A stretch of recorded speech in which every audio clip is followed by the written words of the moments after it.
जय हिंद, नमस्कार प्यारे साथियों। स्वागत है आप सभी का उत्कर्ष एकेडमी खिलचीपुर के ऑनलाइन प्लेटफॉर्म में।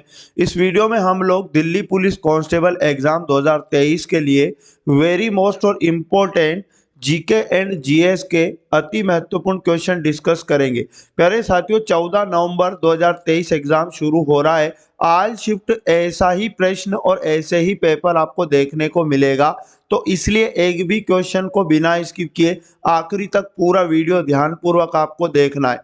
इस क्लास का पीडीएफ आप हमारे टेलीग्राम से डाउनलोड कर लेना। टेलीग्राम का लिंक आपको इस वीडियो के डिस्क्रिप्शन में मिल जाएगा। बिल्कुल वायरल क्वेश्चन, एग्जाम के अंदर बार बार पूछे जाने वाले प्रश्न इस वीडियो में लिए गए हैं और ओरिजिनल पेपर की तर्ज पर यह क्लास बनाई जा रही है।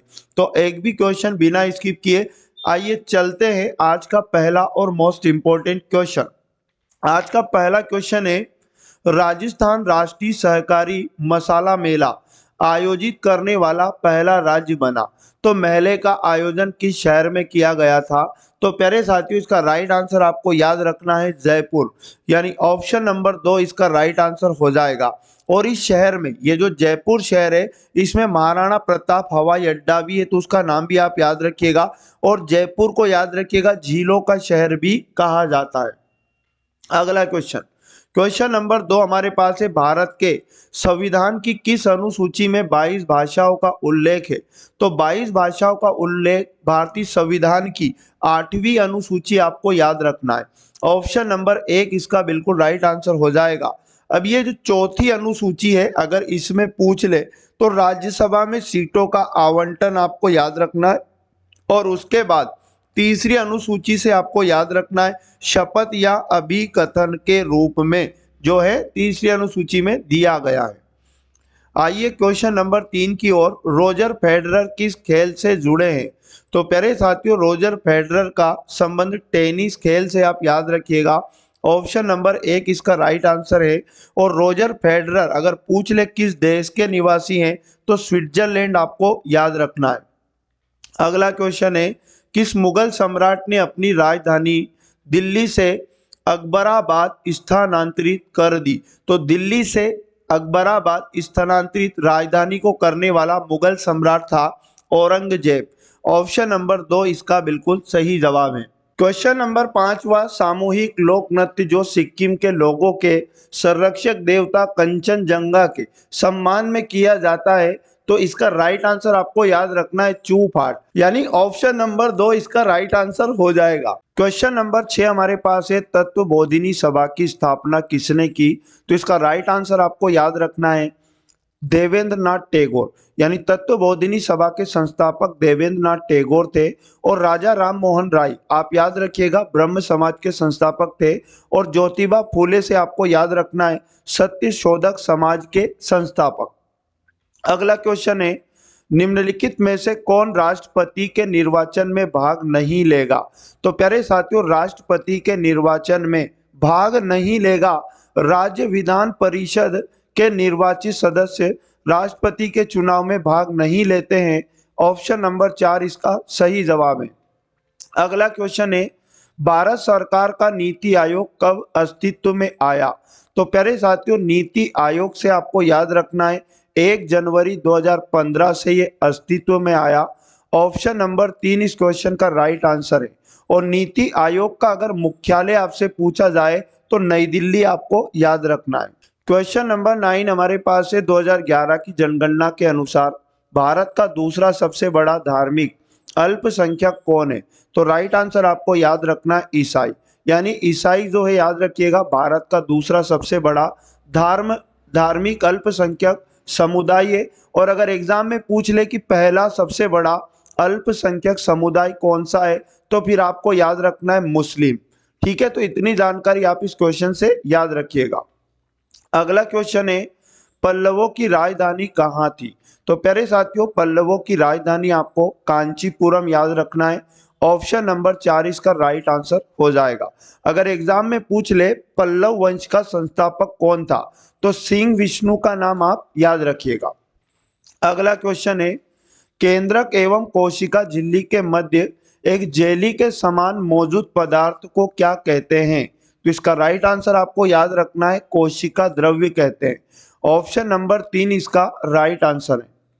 अगला क्वेश्चन है, भारतीय क्रिकेट कंट्रोल बोर्ड बीसीसीआई की स्थापना सन में हुई थी?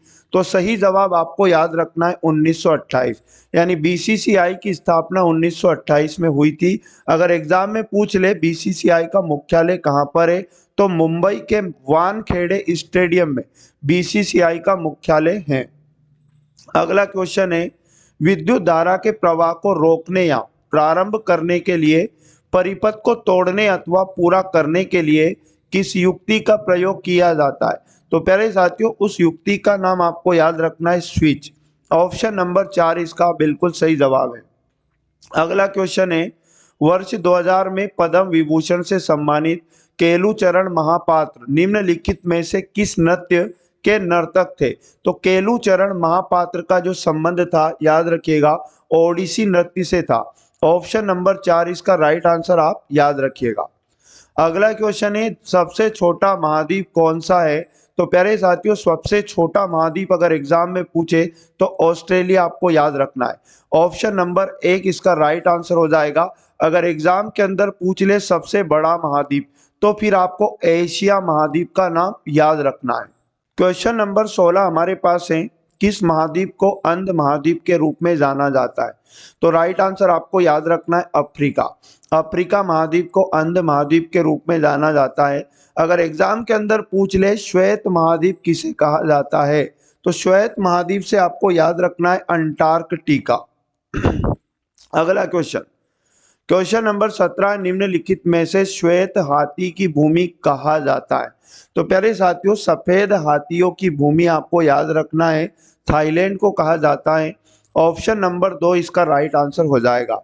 और फिनलैंड से आपको क्या याद रखना है? तो हजार झीलों की भूमि के नाम से इसे जाना जाता है।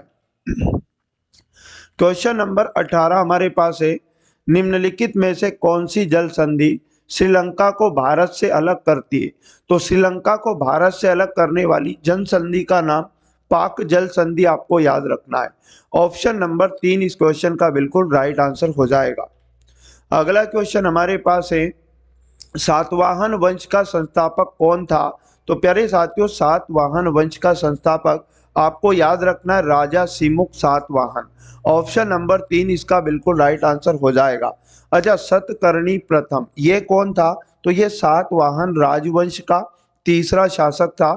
और उसके बाद आपको याद रखना है गौतमी पुत्र सतकर्णी, ये सातवाहन वंश का सबसे शक्तिशाली शासक था।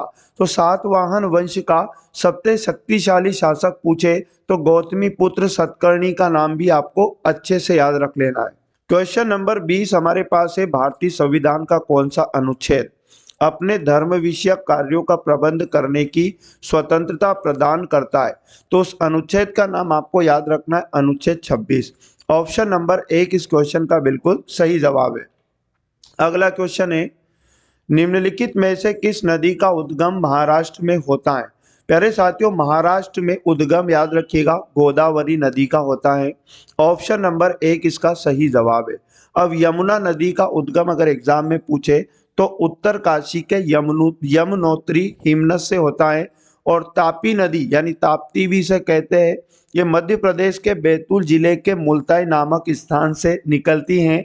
और नर्मदा नदी का उद्गम मध्य प्रदेश के अमरकंटक नामक स्थान से इसका उद्गम होता है।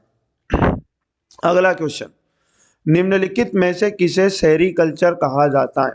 प्यारे साथियों, सेरीकल्चर आप याद रखिएगा रेशम कीटों का वाणिज्यिक पालन सेरीकल्चर कहा जाता है। ऑप्शन नंबर 3 इसका सही जवाब है। अच्छा, अंगूर की खेती को क्या कहा जाता है? तो विटीकल्चर कहा जाता है। और मत्स्य पालन को पीसी कल्चर कहा जाता है। और फलों और सब्जियों को उगाना इसको हॉर्टिकल्चर कहा जाता है।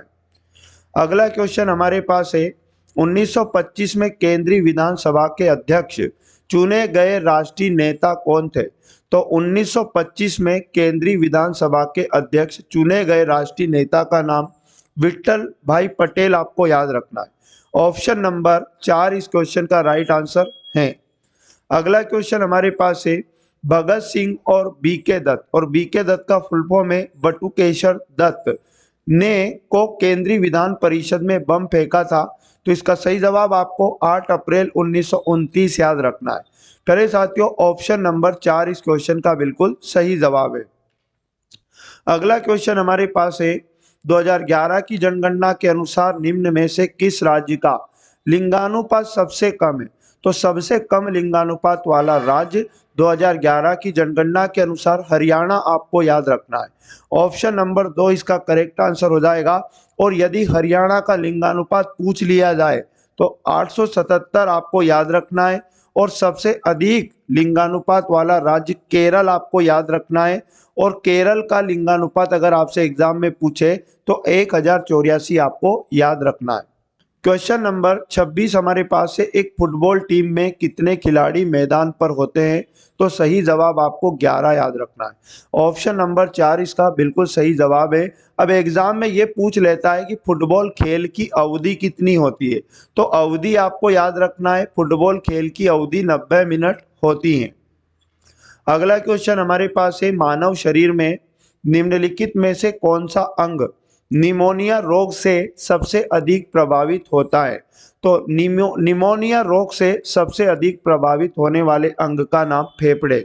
ऑप्शन नंबर 1 इसका करेक्ट आंसर है। अगला क्वेश्चन है हमारे पास, निम्नलिखित में से किस नृत्य शैली का संबंध राजस्थान से है? तो प्यारे साथियों, कालबेलिया इस नृत्य का संबंध राजस्थान से है। कथक आप सभी जानते होंगे उत्तर प्रदेश का नृत्य है। ओडिसी से आपको याद रखना है, ओडिशा।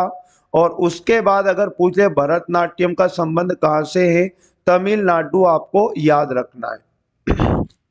क्वेश्चन नंबर 29 हमारे पास है, भारत के संविधान की व्याख्या करने की शक्ति किसके पास है? तो प्यारे साथियों, भारतीय संविधान की व्याख्या करने की शक्ति आप याद रखना, सर्वोच्च न्यायालय और उच्च न्यायालय दोनों के पास है। ऑप्शन नंबर 4 बिल्कुल सही जवाब है। अगला क्वेश्चन हमारे पास है, अंबुबाची मेला किस राज्य का त्योहार है? तो अंबुबाची ये मेला याद रखिएगा, असम राज्य का एक त्योहार है। ऑप्शन नंबर 1 इसका बिल्कुल राइट आंसर है। और मिजोरम के कुछ त्योहार आपको याद रखना है, मिमकुट महोत्सव।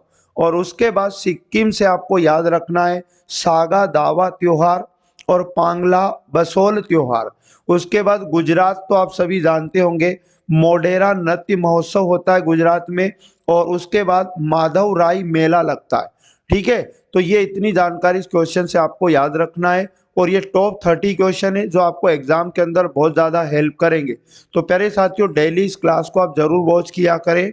और चैनल पर पहली बार विजिट कर रहे हैं तो चैनल को सब्सक्राइब करके बेल आइकन को ऑन कर ले, जिससे आपको अन्य सभी क्लास का नोटिफिकेशन भी तुरंत मिल पाएगा।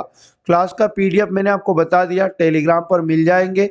और इससे पहले भी इस प्रकार के इंपॉर्टेंट क्वेश्चन के कई पार्ट हम लोग पढ़ चुके हैं। अगर आपने नहीं देखे तो प्लेलिस्ट आपको मिल जाएगी, जहां जाकर आप अपना रिवीजन कर सकते हैं। तो मिलेंगे नेक्स्ट वाले पार्ट में। पढ़ते रहिए। जय हिंद, जय भारत, वंदे मातरम।